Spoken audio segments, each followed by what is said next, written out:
Hello everybody, I have this wireless CarPlay screen for you guys. This is one of the larger ones I've seen. It's over 11 inches, so it is very, very large, which I like a lot. It looks really, really nice.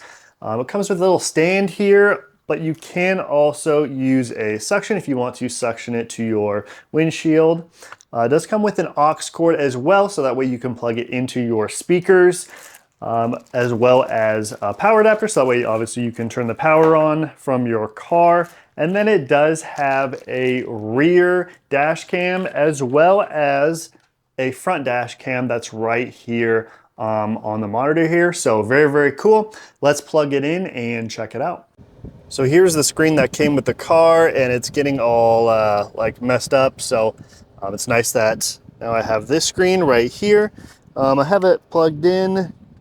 You certainly could wire it, like lift this up and wire it under the car, but for now, we just have the wires out.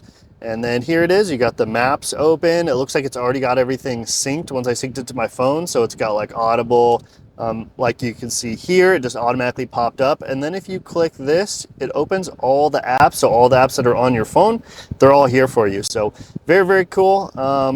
Looks like, yeah, everything just imported super easily. So very cool product. It's cool that I can use Google Apps because the one that came with the car, you have to like pay extra for like software and stuff. So now I can just use Google Maps on here. So very cool product. I like the large screen. Definitely recommend it and check it out for yourself.